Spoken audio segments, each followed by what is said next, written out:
हरे कृष्णा। अभिलाषा कृष्ण कृपा चैनल में आप सभी का स्वागत है। आज हम निर्जला एकादशी की कथा सुनेंगे। हम वैष्णवों को एकादशी का व्रत अवश्य करना चाहिए।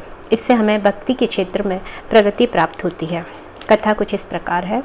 भगवान श्री कृष्ण धर्मराज युधिष्ठिर से बोले, हे राजन, श्री सूत जी ने इस एकादशी की कथा अनेक ऋषि मुनियों को कही थी। एक बार पांडु पुत्र भीम ने अपने पूज्य पितामह व्यास जी से भी निर्जला एकादशी की कथा का वृत्तांत जानने की जिज्ञासा प्रकट की थी। तब सभी शास्त्रों व वेदों के मर्मज्ञ वेद व्यास जी ने कहा, ज्येष्ठ के शुक्ल पक्ष और कृष्ण पक्ष इन दोनों ही पक्षों की एकादशियों के व्रत में भोजन नहीं करना चाहिए। द्वादशी को स्नान आदि से पवित्र होकर भगवान केशव की पूजा करके सबसे पहले ब्राह्मणों को भोजन कराकर अंत में स्वयं भोजन करना चाहिए। भीमसेन कहने लगे, हे पितामह, मैं विधिवत भगवान की पूजा आदि तो कर सकता हूँ, दान भी दे सकता हूँ, परंतु भोजन के बिना नहीं रह सकता। इस पर व्यास जी कहने लगे, हे भीमसेन, यदि तुम नरक को बुरा और स्वर्ग को अच्छा समझते हो तो प्रतिमास की दोनों एकादशियों को अन्न ग्रहण न किया करो। भीम कहने लगे, हे पितामह, मैं तो पहले ही कह चुका हूँ कि मैं भोजन के बिना नहीं रह सकता, क्योंकि मेरे पेट में व्रक नामक अग्नि सदा प्रज्वलित रहती है।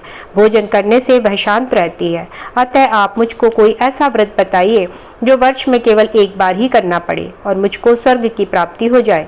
श्री व्यास जी कहने लगे, हे पुत्र, बड़े बड़े ऋषियों ने अनेक शास्त्र आदि बनाए हैं। उन शास्त्रों में भी लिखा है कि मनुष्य को दोनों पक्षों की एकादशी का व्रत करना चाहिए, इससे उन्हें स्वर्ग की प्राप्ति होती है। श्री व्यास जी के वचन सुनकर भीमसेन नरक में जाने के भय से भयभीत हो गए और कांपकर कहने लगे, अब मैं क्या करूं? मास में 2 व्रत तो मैं नहीं कर सकता। अतः आप मुझे वर्ष में कोई एक व्रत बताइए जिसको करने से मेरी मुक्ति हो जाए। यह सुनकर व्यास जी बोले, ज्येष्ठ मास में सूर्य वृष राशि पर हो या मिथुन राशि पर शुक्ल पक्ष की जो एकादशी आती है, तुम उस एकादशी का निर्जल व्रत करो। इस एकादशी के व्रत में स्नान और आचमन के अलावा जल वर्जित है, इसलिए इसे निर्जला एकादशी कहते हैं। आचमन में 6 मासे जल से अधिक नहीं होना चाहिए, अन्यथा यह मद्यपान के सदृश हो जाता है। इस दिन भोजन करने से व्रत नष्ट हो जाता है। यदि एकादशी को सूर्योदय से लेकर द्वादशी को सूर्योदय तक जल ग्रहण ना करे तो उसे सारी एकादशियों के व्रत का फल प्राप्त होता है। द्वादशी को सूर्योदय से पहले उठकर स्नान आदि करके ब्राह्मणों को दान आदि देना चाहिए। इसके पश्चात भूखे ब्राह्मण को भोजन कराएं, फिर आप स्वयं भी भोजन करें।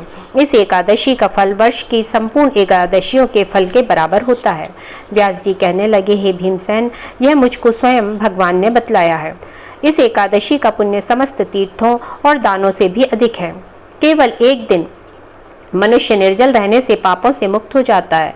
जो मनुष्य निर्जला एकादशी का व्रत करते हैं उनको मृत्यु के समय यमदूत आकर नहीं सताते, वरन भगवान के पार्षद उनको पुष्पक विमान में बैठाकर स्वर्ग को ले जाते हैं। अतः संसार में सबसे श्रेष्ठ निर्जला एकादशी का व्रत है, इसलिए यत्नपूर्वक इस व्रत को करना चाहिए। उस दिन ओम नमो भगवते वासुदेवाय इस मंत्र का उच्चारण करके गौदान करना चाहिए। इस प्रकार व्यास जी की आज्ञानुसार भीमसेन ने इस व्रत को किया। इसीलिए इस एकादशी को भीमसेनी या पांडव एकादशी भी कहते हैं। निर्जला व्रत करने से प्रथम भगवान का पूजन करके यह प्रार्थना करें कि हे भगवान, आज मैं श्रद्धा पूर्वक निर्जल व्रत रखकर दूसरे दिन भोजन करूंगा। अतः आप कृपा करके मेरे सारे पाप को नष्ट कर दें। इस दिन जल से भरा हुआ एक घड़ा वस्त्र ढककर स्वर्ण सहित दान करना चाहिए। जो मनुष्य इस व्रत को दोपहर में स्नान तप आदि करके करते हैं उनको करोड़ों पल सोने के दान का फल मिलता है, और जो इस दिन यज्ञ आदि करते हैं उनका फल तो वर्णन ही नहीं किया जा सकता।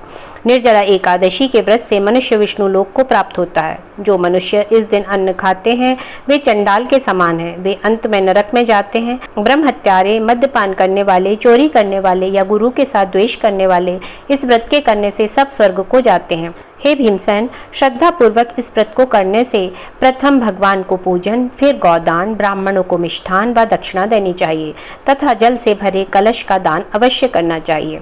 निर्जला एकादशी के दिन अन्न, वस्त्र, पात्र, ज्योति आदि का दान भी करना चाहिए। जो मनुष्य भक्ति पूर्वक इस कथा को पढ़ते या सुनते हैं उनको निश्चय ही स्वर्ग की प्राप्ति होती है। हरे कृष्णा कृष्ण कृष्णा हरे हरे, हरे राम राम राम हरे हरे, हरे कृष्णा।